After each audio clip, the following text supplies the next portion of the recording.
Hi, it's me, Annalisa Boyd, Orthodox Christian wife, mom to 8 kids, bread baker, candy maker, self-proclaimed doula, accidental midwife, and the author of The Ascetic Lives of Mothers, Hear Me, and Special Agents of Christ, all through Ancient Faith Publishing. So today I'm going to talk about foster care. Why did we become foster parents?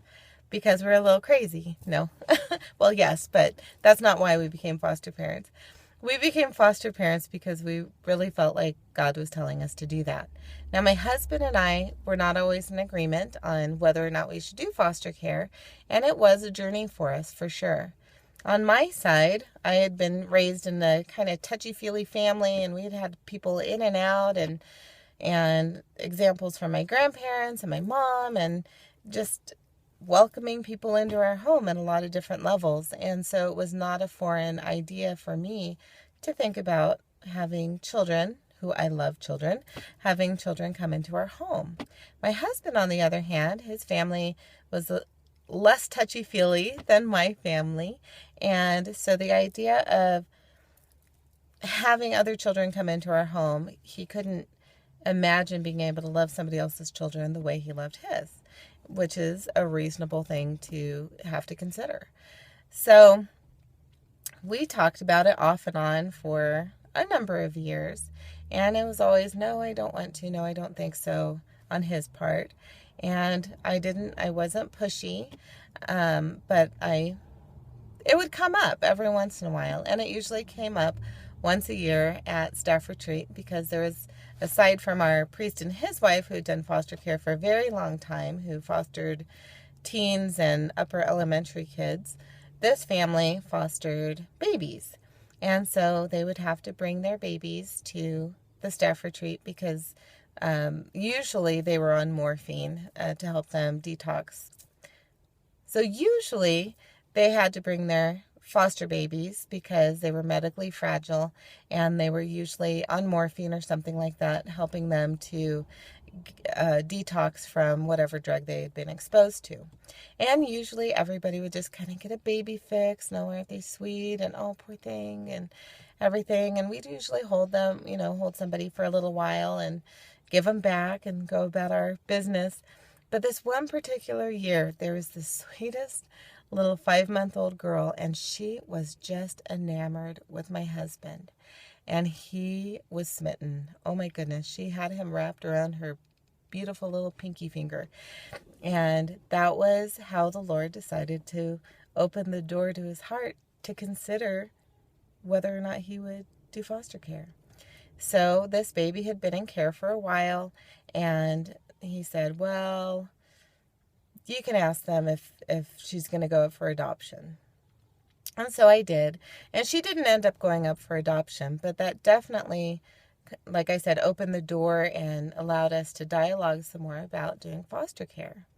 And then maybe 6 months to a year later, we got a phone call from the county because they had heard that we were interested in foster care. We weren't even foster parents yet, but they had a unique situation where there was a half black, half white little baby, and the parents were going to lose rights, but they said that they wouldn't fight it if the baby went to a biracial home. And in Santa Cruz County, there aren't very many of those, so they kind of went looking outside the county to us, and I asked the husband to pray about it, and he said he felt like we weren't supposed to do it, so I had to tell them no.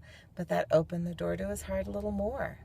And then in 2003, he had been praying, and he just felt like the Lord was saying, yes, this is something you need to do, just because I want you to do it. And so he decided, okay, I'm not going to argue with God, and let's see where this goes. And we started going through the classes and got the fingerprinting done and all this stuff, and we became foster parents in 2004, a few months before we became Orthodox. And it has been quite an adventure. We have had 33 children. We have adopted 5 boys. I always do that. I always like pause and get this crazed look in my eyes when I say boys, 5 boys, 5. But we have had 33 children, and it has been a roller coaster. So there's the ones where we are super, super attached, and when they leave, a piece of our heart leaves with them. And then there are the ones where it's like, well, hope you do well.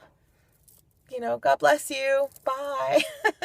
Because they were either their family, their situation, or them as children were a strain on our family. We were still called to do it, and the Lord helped get us through. But sometimes it's really a challenge, because sometimes the kids are hard, or the family is hard, or the situation that they're in is hard. Sometimes you don't agree with what the foster or what the department is deciding for these kids, and that can be hard.